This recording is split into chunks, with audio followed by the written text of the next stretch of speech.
You will hear a number of different recordings, and you will have to answer questions on what you hear. There will be time for you to read the instructions and questions, and you will have a chance to check your work. All the recordings will be played once only. The test is in 4 sections. At the end of the test, you will be given 10 minutes to transfer your answers to an answer sheet. Now turn to Section 1. Section 1. You will hear a conversation between an agent from City House Services and a customer who wants to have her house cleaned. First, you have some time to look at questions 1 to 4.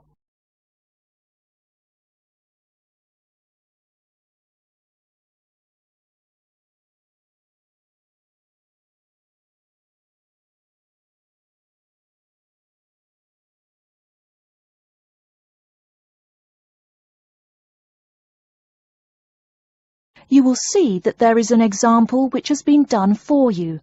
On this occasion only, the conversation relating to this will be played first. Good morning, City House Services. How may I help you? Good morning. I'd like to arrange to have my house cleaned. Certainly. I just need to ask a few questions. First, could I take your name? Yes, it's Barbara Hill. The woman says that she is Barbara Hill, so Barbara Hill has been written in the space. Now we shall begin. You should answer the questions as you listen, because you will not hear the recording a second time. Listen carefully and answer questions 1 to 4. Good morning, City House Services. How may I help you? Good morning. I'd like to arrange to have my house cleaned. Certainly. I just need to ask a few questions. First, could I take your name? Yes, it's Barbara Hill. Thank you. Next, is your house in London? Yes, it's in Kingston in southwest London. Okay, southwest London, and, what's the postcode? SW105. And what is the square footage and what rooms will be cleaning? The whole house is 268 square feet, and there is no need to clean all the rooms. I only want to have my bedrooms cleaned. Okay. How many bedrooms does the house have? 3 bedrooms. Oh no, sorry, we used to have 3 bedrooms, but we only have 2 bedrooms now. Are those single bedrooms or doubles? Doubles. Fine, 2 doubles. There's one more room which needs cleaning. It was used as a bedroom before, and now we have converted it into an office. I understand. 3 rooms have got to be cleaned. And are all of those rooms upstairs? Yes. Then downstairs we have a kitchen diner, conservatory and lounge. The kitchen diner is quite large and has the usual equipment: cooker with oven, refrigerator, cupboards and worktops. The conservatory has a lot of plants, but there's no need to take care of them. The lounge has a leather 3-piece suite and a large coffee table. Thank you. And do you keep any pets? Yeah, I really love keeping them. I've got 2 dogs and 3 cats. Okay, then if our staff come over to offer the service, please take your pets away. Have you looked at our service packages? Yes, I have one in front of me. Excellent. Before you hear the rest of the conversation, you have some time to look at questions 5 to 10.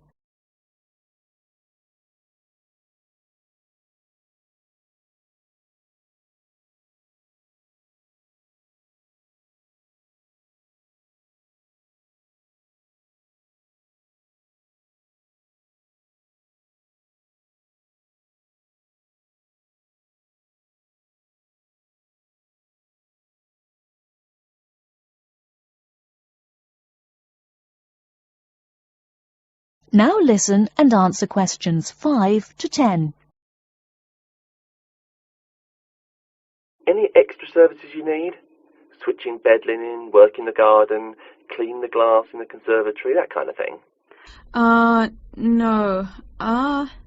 Actually, replacing the bed linen, yeah, that would be good. No problem. I'll just make a note of that. How about curtains, mats and carpets? What would you like us to do with those items? The curtains. I'll have to think about that. I think we should have the carpets cleaned really well every quarter. Mats can just be done with the laundry. Of course. How about clothes? We can have our staff wash and iron them, or we can have them taken to a dry cleaner. Washing and ironing. No, just ironing. That'll be okay. Okay, fine. I know quite a bit about what you want now. I should let you know that we're located on 12 Amy's Road. That's A-M-Y-E-S. And we work on from Monday to Sunday except Tuesday and Wednesday. Could you let me know when is convenient for you? Next Friday. No. Oh, that's no good. My son invites his friends over in the afternoon that day. Perhaps next Thursday or next Saturday? Let me check. Okay, next Thursday. When is it convenient for us to come over and provide the service? Is it okay if we come in the morning? Or we may come in the afternoon. It depends on your schedule. I'm okay with any time. Just give me a call to let me know you're coming before you arrive. Sure we will. By the way, how long will it take for the service? We usually work 1 to 3 hours for house cleaning, and the work will take 3 hours at most. And of course, if it takes more than 3 hours, you should pay extra for it. Fine. So, let me just do some calculations. That is the end of section 1. You now have half a minute to check your answers.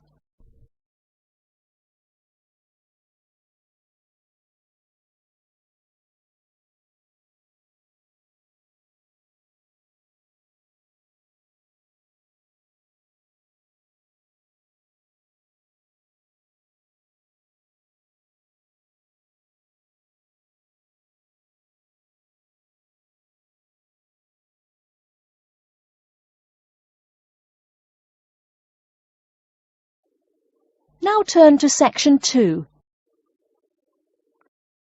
Section 2. You'll hear a talk by a security worker from Sydney Airport who is introducing the day-to-day operations of the Australian Quarantine Service. First, you have some time to look at questions 11 to 17.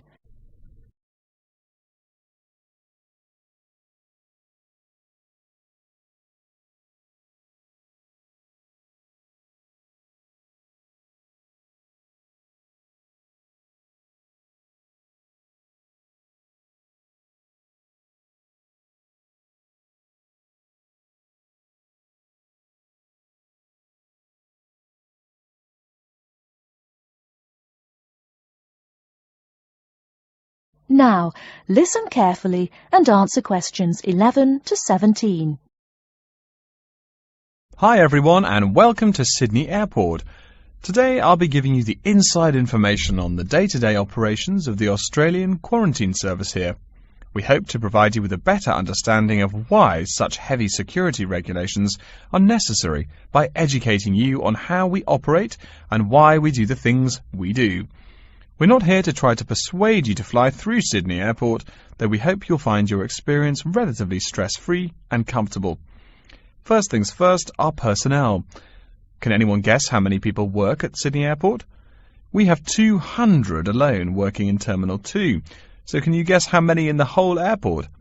I heard someone say 360. That's getting closer. What? Did someone say 2,000? That's way too high. Sydney Airport actually employs 440 people. A lot, right? And about half of those employees work in security-related matters. Moving on to our not-so-human employees, let's come and see our favourite pooch, Milton. Milton is our best drug-sniffing dog on the force. He's friendly to most people. You can even come pet him at the end of our tour. Burnouts, beware though. He'll find everything. Notice that even though there are so many of us around him, Milton stays quite calm. This is the precise reason he was chosen for the job. Dogs that are chosen are not predisposed to sniff out different narcotics. That's something we teach them already. So here's a part of the airport most people never notice, the cargo transport terminal. This is where packages are shipped to and from. Normally we ship around 4,400 packages per month. In this airport alone, over 52,000 packages were shipped in and out over the past year. We ship to and from 170 different countries. Not bad, eh? Probably it will go up to over 72,000 packages this year. And despite over 100 flights in and out of here daily, the number of lost or delayed packages is impressively low. If you send your package through here, rest assured we'll get it where it's going. Let's move on to the area most of us are familiar with, the passenger terminals.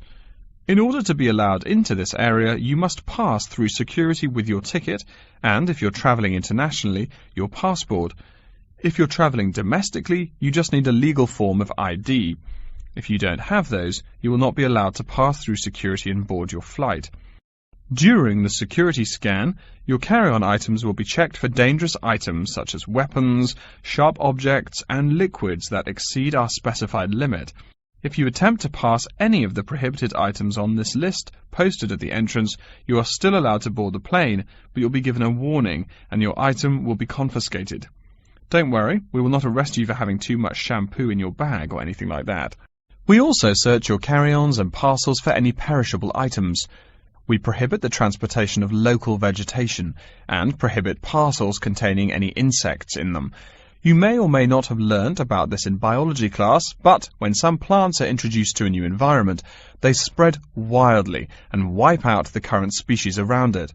It is important to control the introduction of new plants into an ecosystem, so we must prohibit the transport of any fertile seeds. So what happens to parcels containing possibly suspicious items? It's of course something we do not take lightly here. If an object passes through the scanner that appears suspicious in any way, it is separated out for manual search by a member of our trained security personnel.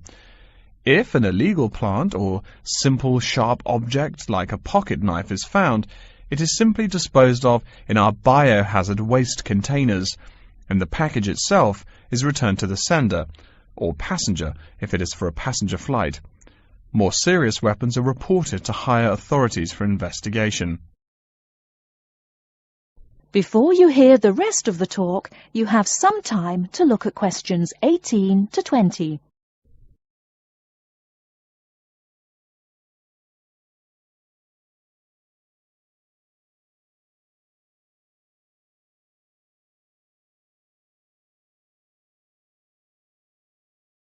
Now listen and answer questions 18 to 20.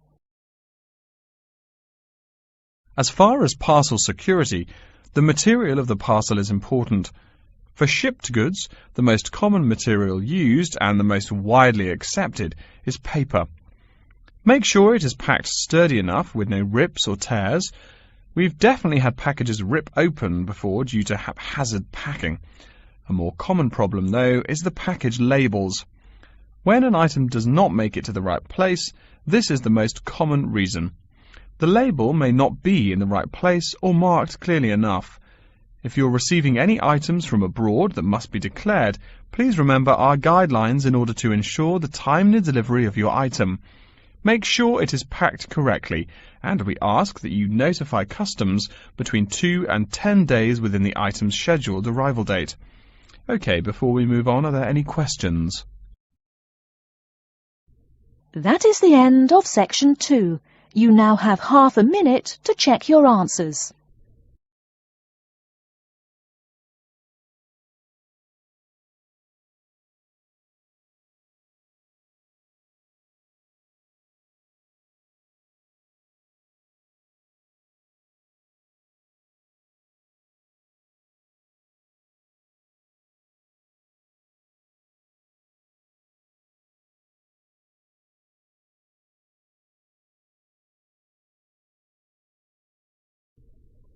Now turn to section 3.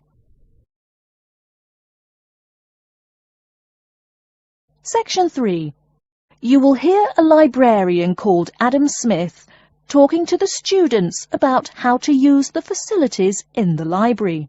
First, you have some time to look at questions 21 to 26.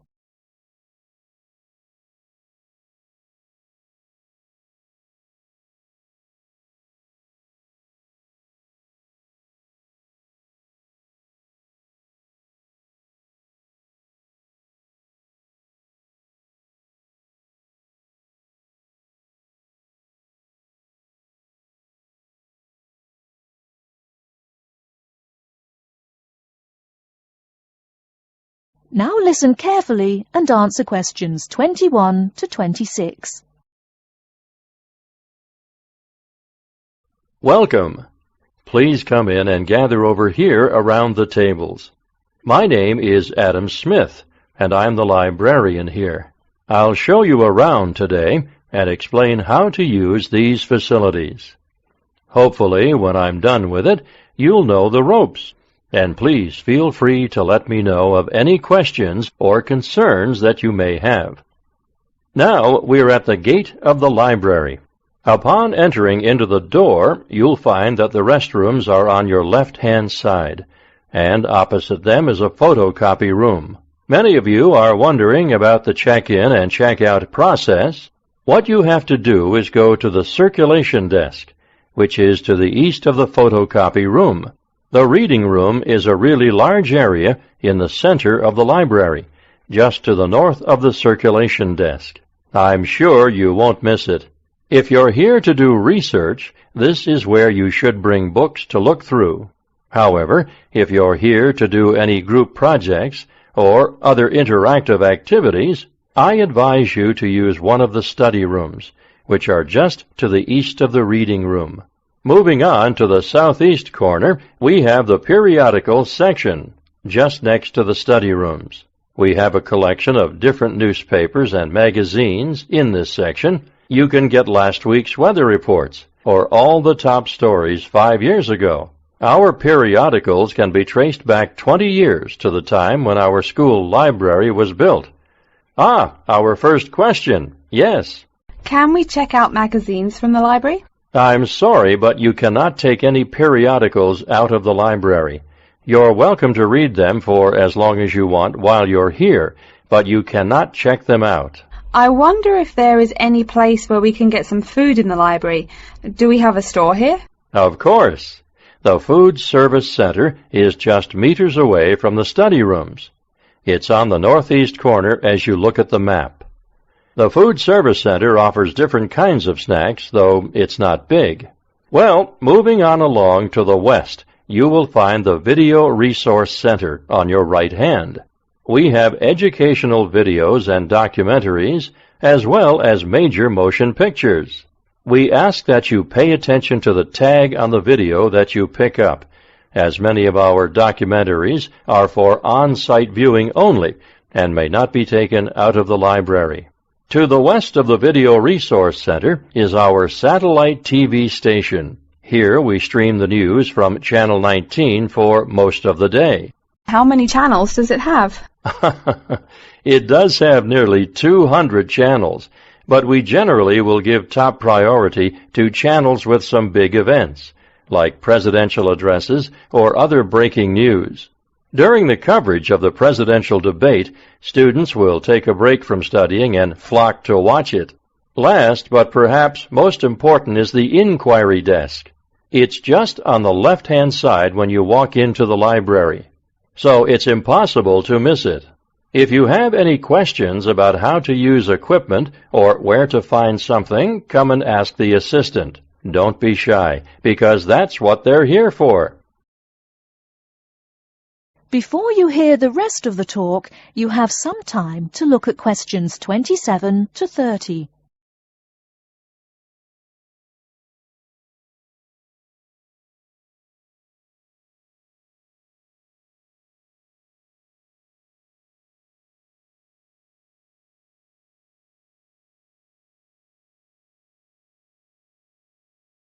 Now listen and answer questions 27 to 30.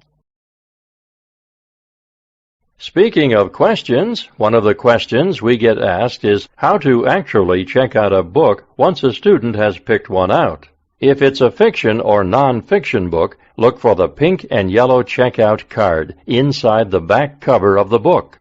You can also find information about the book on these cards, including its publishing date, genre, ISBN, and a log of dates it's been checked out before. Present this card to me or any library assistant, and we'll stamp it, and then the book can be kept for 3 weeks.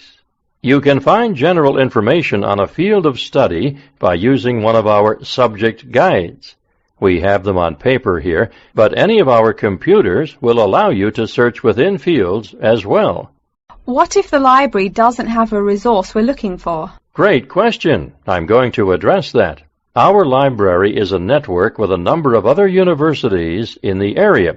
So if there is something you're looking for and it's available somewhere in the area, we'll be able to get it for you. However, there are universities which are not part of the network, so we do not share resources with them. If you want more information about the library and its resources, you'll find it in a labeled blue folder on my desk in the Enquiry section. Okay, so that's a lot of information all at once, and I don't expect you to remember it all. The most important thing is please be respectful of the staff, and if you need help with anything at all, come and ask me or one of the assistants. All right, any questions? That is the end of Section 3. You now have half a minute to check your answers.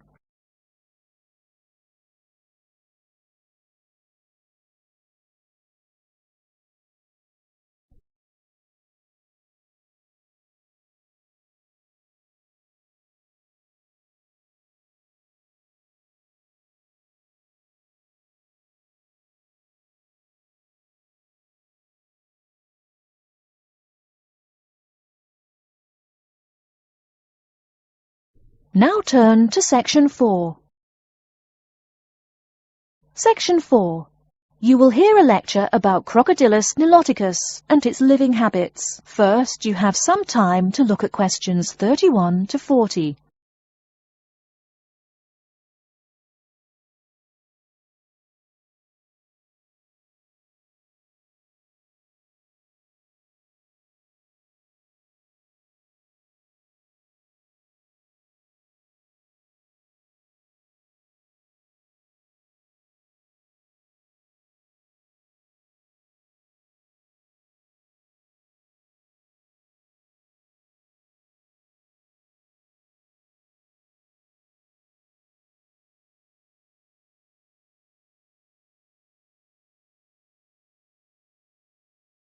Now listen carefully and answer questions 31 to 40. Good morning.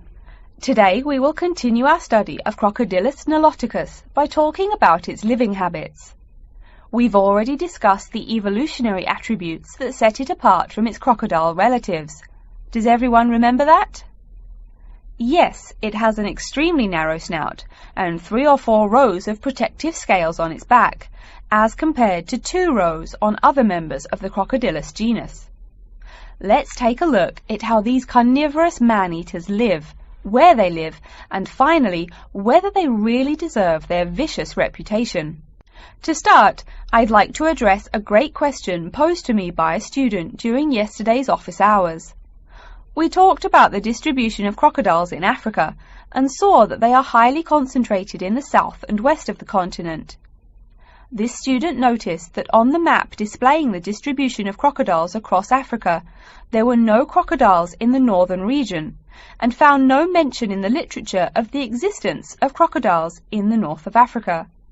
Why might there be no crocodiles in North Africa? Let's save this question for later in the lecture.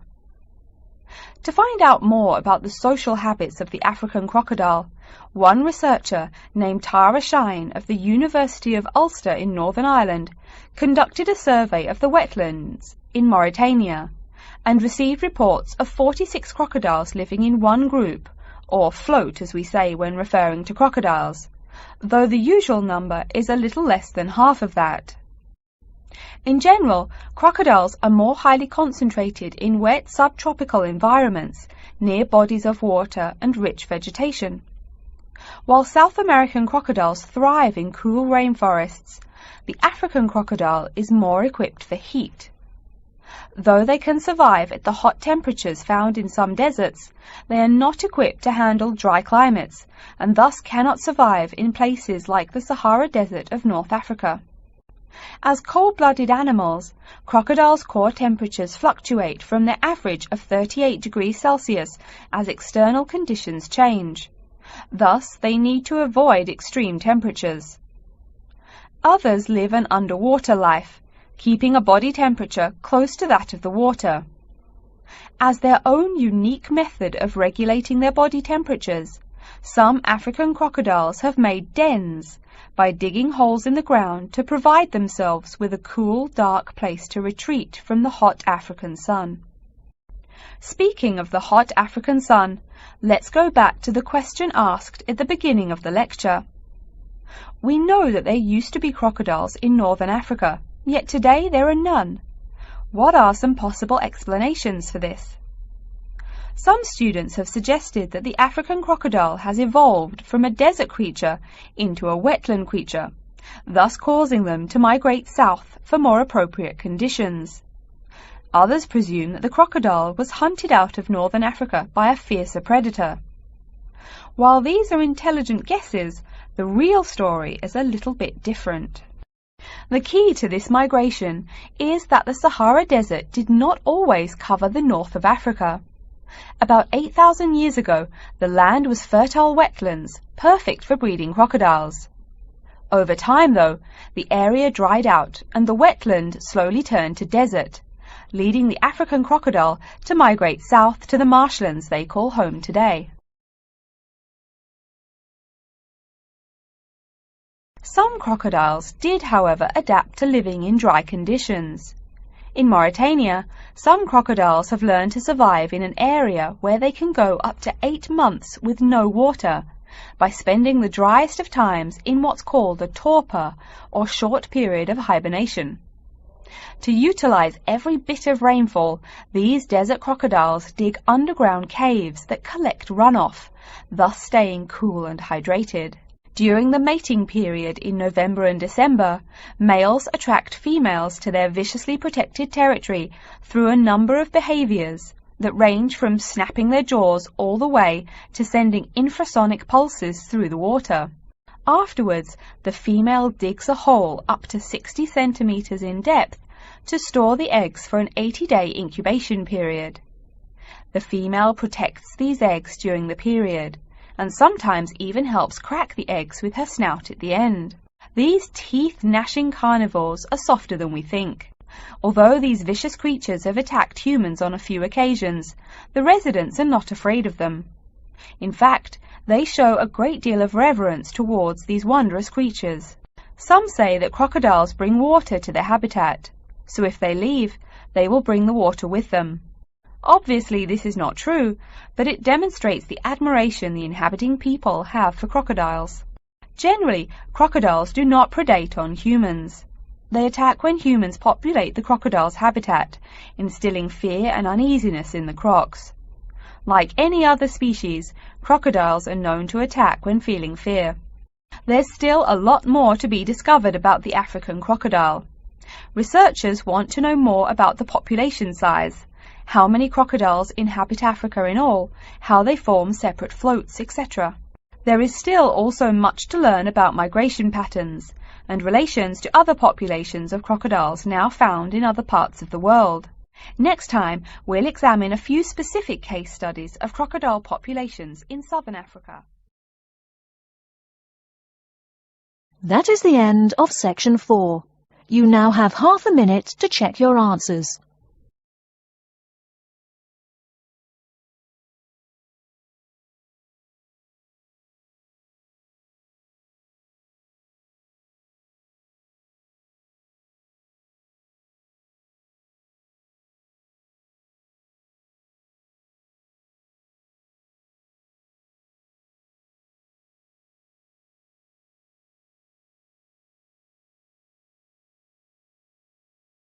That is the end of the listening test. In the IELTS test, you will now have 10